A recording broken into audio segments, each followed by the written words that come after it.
오늘 이 본문 말씀은 제가 성경에서 참 이렇게 극적으로 재밌어하고 또 좋아하고 이때 좀 감동이 되는 그런 성경 구절 중에 한 부분입니다. 오늘 이 본문에는 다윗과 골리앗 이 두 사람이 대치하는 이 장면을 아주 이렇게 자세하게 묘사를 하고 있는데, 지금 보면은 골리앗이 먼저 나와서 이스라엘 군대들을 조롱하면서 업신여기면서 싸움을 도둡니다. 근데 그 앞에 나타난 그 용사가 이스라엘의 그 용사라고 나타난 사람이 누구냐면 다윗입니다. 골리앗과 다윗 이 두 사람이 서 있을 때에 골리앗이 다윗을 보는 눈과 다윗이 골리앗을 보는 눈이 동일합니다. 왜 동일하냐면요, 골리앗이 다윗을 볼 때에 이 다윗이 소년이고 어리게 보이기 때문에 업신여깁니다. 그렇다고 한다면 다윗은 골리앗을 어떻게 보느냐? 야, 내가 이게 싸울 수 있을까? 무섭지만 내가 그래도 나가야 되겠구나, 이렇게 해서 나가는 것이 아니라 다윗도 서 있지만 골리앗을 업신여깁니다. 저 사람이 키도 저렇게 크고 힘도 세고 싸움도 잘하는데 내가 해볼 수 있을까? 주저하면서 나가는 것이 아니라 소년 다윗도 골리앗을 볼 때에 업신여깁니다. 근데 두 사람이 똑같이 업신여기는 이유가 다릅니다.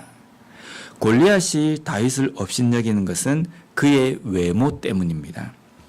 오늘 42절 말씀을 보면요, 그 블레셋 사람이 둘러보다가 다윗을 보고 업신여기니 이는 그가 젊고 붉고 용모가 아름다움이라. 이 표현은 다윗이 기름 부음을 받을 때에도 똑같은 표현이 나옵니다. 16장 12절 상반절 말씀을 보면요, 이에 사람을 보내어 그를 데려오매 그의 빛이 붉고 눈이 빼어나고 얼굴이 아름답더라. 얼굴이 아름답고 붉다라는 이 뜻은요, 순해 보인다라는 뜻입니다. 어리게 보인다, 유하게 보인다라는 뜻입니다. 지금 골리앗이 다윗을 업신여기는 것은 얼굴이 아주 그냥 어리게 보이기 때문에, 싸움이라고는 전혀 할 수 없는 그러한 외모로 보이기 때문에 골리앗이 다윗을 업신여기는 겁니다. 그런데 반면에 다윗이 골리앗을 업신여기는 것은 어떤 이유 때문입니까? 골리앗이 어리게 보여서가 아니라 그가 하나님 앞에서는 아무런 힘을 쓸 수 없는 존재로 보기 때문입니다. 블레셋의 그 장수인 그 골리앗의 외모가 뭔가 업신여길 만한 외모이기 때문이 아니라 하나님 앞에서 그는 그 어떠한 존재도 아니기 때문이라는 겁니다. 두 사람이 똑같이 상대방을 업신여기고 또 두 사람이 똑같이 상대방에 대해서, 이 싸움에 대해서 자신만만합니다. 골리앗이 이 싸움에 대해서 자신만만해하는 이유가 무엇입니까? 다윗이 전혀 싸울 수 없는 용사처럼 보이고, 그리고 자기의 손에 뭐가 쥐어져 있냐면요, 창과 단창과 방패가 쥐어져 있기 때문입니다. 아주 뛰어난 갑옷을 자신이 입고 있기 때문에 지금 자신만만한 겁니다. 그러면 다윗은 이 싸움에서 자신만만한 이유가 뭡니까?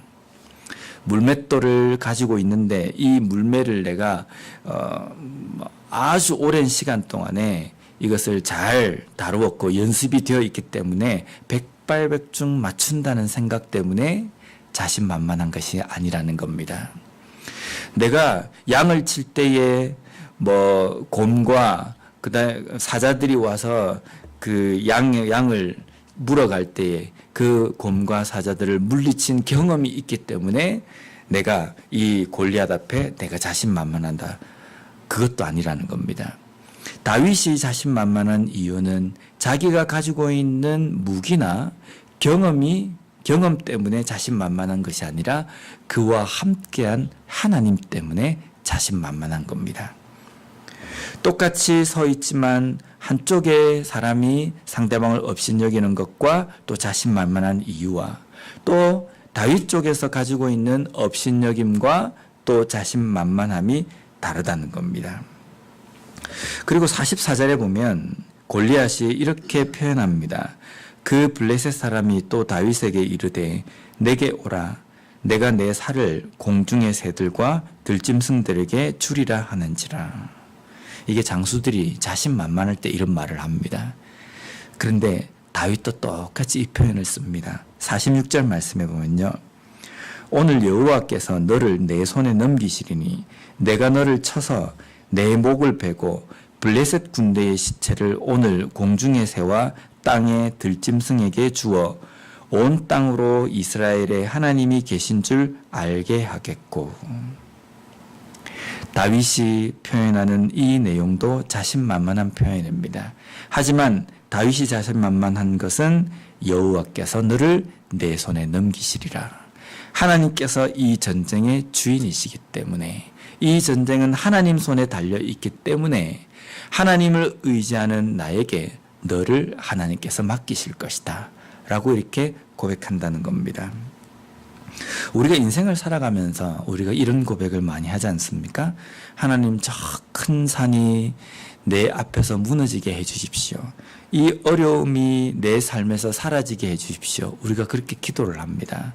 그렇게 기도를 하면서 하나님께서 나와 함께 하시기 때문에 이 문제도 쉽게 넘어갈 수 있을 것이다 라고 고백합니다. 그런데 우리가 좀 명심하고 잊지 말아야 될 것이 있습니다. 오늘 이 전쟁에서 다윗이 이깁니다.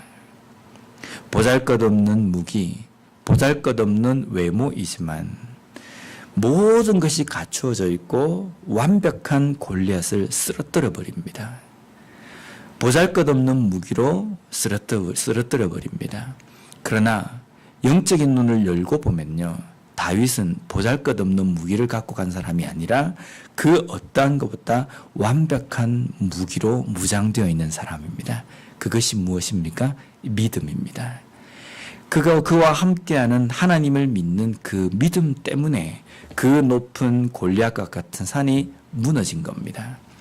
우리의 삶에서 어려움과 힘든 상황들이 사라지기를 원하고 그것을 갈망한다고 한다면 다윗과 같은 믿음이 있어야 합니다. 다윗과 같은 믿음으로 이 땅의 삶을 살아갈 때에 그 사람의 인생 가운데에 하나님께서 골리앗과 같은 큰 산이 무너지는 역사를 보여주신다는 겁니다.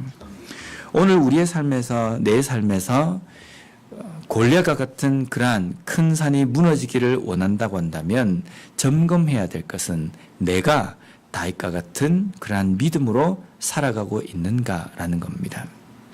때때로 우리 교회를 위해서, 우리 교회 부흥을 위해서 기도할 때 우리 교회가 미약하고 우리 교회가 어떤 힘을 발휘할 수 있는 어떤 조건도 갖춰져 있지 않지만 하나님, 우리 교회 가운데 큰 힘을 주시고 또 부흥을 주십시오 라고 우리가 기도를 하지만 그 기도를 할 때 우리가 점검해야 될 것은 내가 미약하지만, 내가 아무것도 가진 것이 없지만 하나님께서 우리와 함께 하시기 때문에 내가 이것을 할 수 있다라고 믿는, 매 순간순간마다 하나님을 의지하는 다윗과 같은 믿음을 우리가 소유하고 있는지를 점검해야 된다는 겁니다. 다윗과 같은 믿음으로 이 땅의 삶을 걸어갈 때에 그 인생 가운데에 오늘과 같이 그 앞에서 골리앗이 무너지는 큰 기적을 하나님께서 보여주신다는 겁니다. 오늘도 다윗과 같은 믿음으로 걸어감으로 말미암아 내 삶에서 골리앗과 같은 큰 산이 무너지는 역사를 온전히 경험하는 우리와 우리 교회가 되었으면 좋겠습니다. 기도하겠습니다.